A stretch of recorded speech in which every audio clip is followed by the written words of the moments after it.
Shalom anak-anak, selamat pagi. Ketemu lagi dengan Pak Agus di PJJ hari Sabtu, mata pelajaran Penjas Orkes. Oke, kita lanjut ke materi yang kemarin sudah pernah kita bahas sebentar, yaitu di bab 3 aktivitas atletik. Yang untuk pertemuan pertama kemarin kita bicara seputar keatletikan itu sendiri dan aplikasinya dalam kehidupan sehari-hari, yang Pak Agus menceritakan tentang bagaimana kita bisa menggunakan cara kita berlari cepat untuk menyelamatkan orang lain atau menyelamatkan hewan, ya, seperti itu. Nah, hari ini kita masuk ke materi kita di pokok bahasan yang lebih spesifik, yaitu di kelas 6, lari estafet. Seperti di gambar, kalian lihat itu sudah ada 2 orang pelari yang melakukan lari estafet. Nah, kita akan bahas lebih lanjut di slide berikutnya.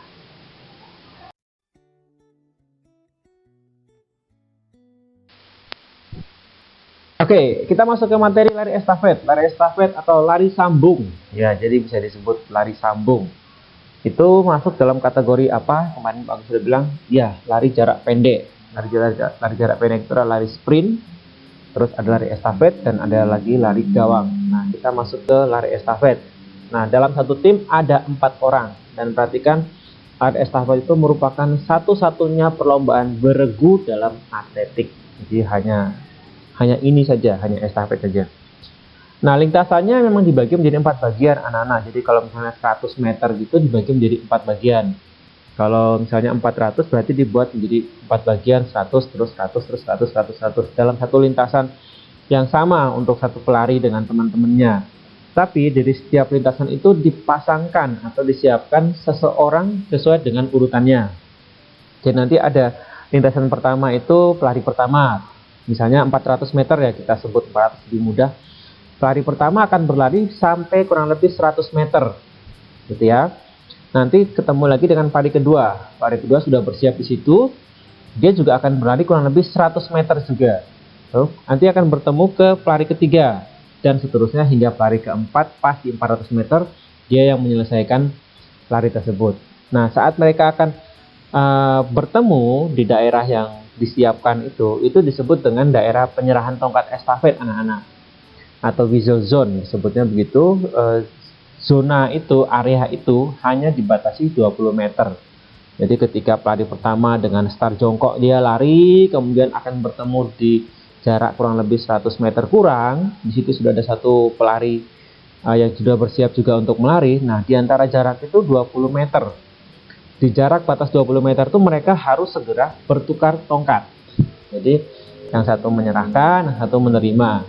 Dan tidak boleh berhenti kalau mau menang, gitu ya. Silakan berlari terus. Nanti ketemu dengan pelari kedua dan seterusnya dan seterusnya hingga pelari keempat yang akan menyelesaikan pertandingan itu. Seperti itu, akan lebih jelasnya kita lihat di slide berikutnya.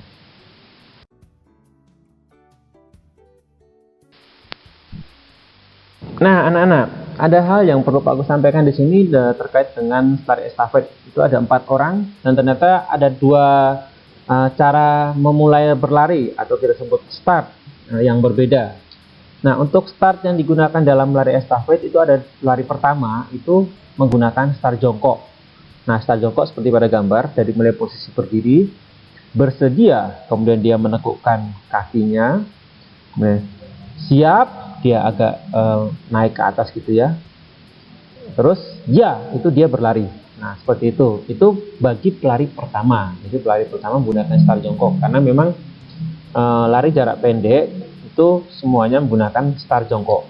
Nah, di tengah-tengahnya setelah mereka pelari pertama berlari, ada pelari kedua. Ya, tidak ada pelari kedua. Nah, pelari kedua ini tidak melakukan start jongkok. Tapi dia sambil berlari. Sambil berlari kecil, dia memulai startnya dengan berlari kecil. Nah, start berlari seperti itu disebut start melayang. Loh, kenapa melayang? Karena definisi berlari ada saat di mana kedua kaki sama-sama tidak menginjak tanah. Nah, itu yang membedakan antara lari dengan jalan. Kalau jalan, salah satu kaki harus menginjak tanah. Kalau lari, maka ada saat ketika kedua kaki sama-sama tidak menginjak tanah. Maka bedanya lari dan jalan begitu. Nah, ketika dia sambil berlari, sambil menyiapkan tangannya untuk menerima tongkat, nah itu disebut dengan start melayang. Seperti itu ya anak-anak. Bagaimana dengan pelari ketiga, keempat? Nah, mereka juga menggunakan start melayang. Jadi dalam 4 orang itu yang menggunakan start jongkok hanya satu saja, yang pertama. Sedangkan yang pelari kedua, ketiga, dan keempat semuanya menggunakan start melayang. Nah, teori lagi, masih teori. Kemudian bagaimana dengan cara mereka memberikan tongkat estafet? Nah, itu ada 2 cara, anak-anak. Dengan cara tidak melihat atau disebut dengan non-visual. Dan yang kedua yaitu dengan cara melihat atau visual. Bedanya apa? Ya sama aja, bedanya cuma di sini.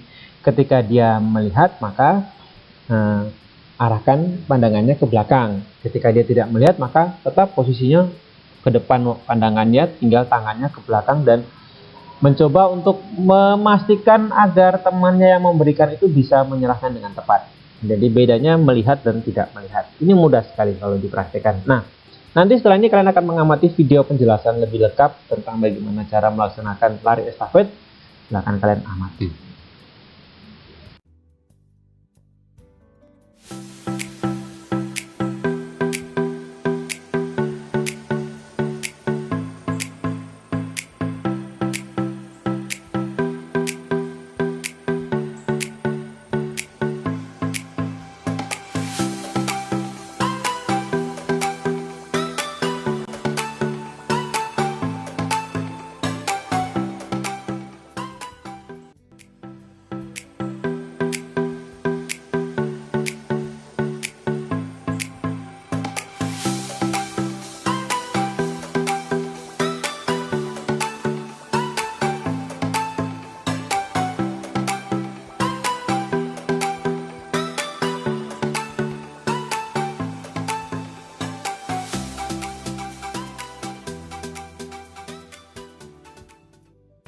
Lari estafet adalah salah satu nomor lari dalam atlet.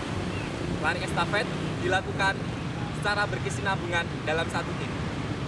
Lari estafet dalam satu tim beranggotakan 4 orang. Untuk lebih jelasnya, simak video saya kali ini.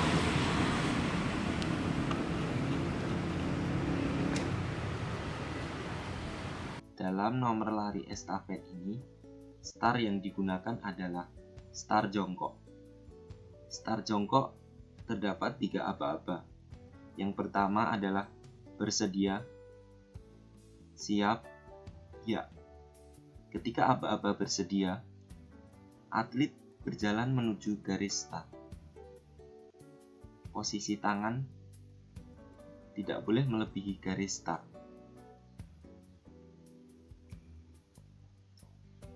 Ketika aba-aba siap, pinggul diangkat ke atas.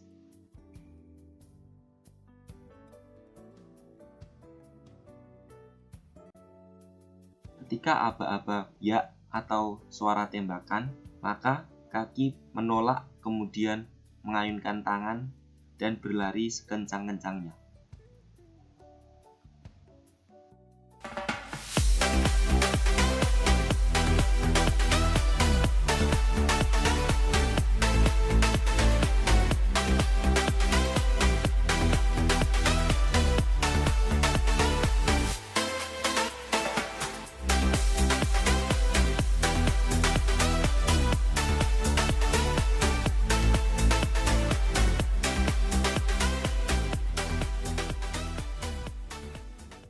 Teknik memberi dan menerima tongkat. Yang pertama, down sweep. Teknik ini berguna ketika penerima tongkat menggunakan telapak tangan yang menghadap ke bawah. Kemudian, pemberi meletakkan tongkat pada pelari selanjutnya di antara ibu jari dan jari lainnya. Teknik yang kedua adalah up sweep. Teknik ini hampir sama, akan tetapi telapak tangan yang digunakan untuk menerima tongkat menghadap ke atas.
Terima kasih telah melihat video pembelajaran dari saya. Semoga bermanfaat.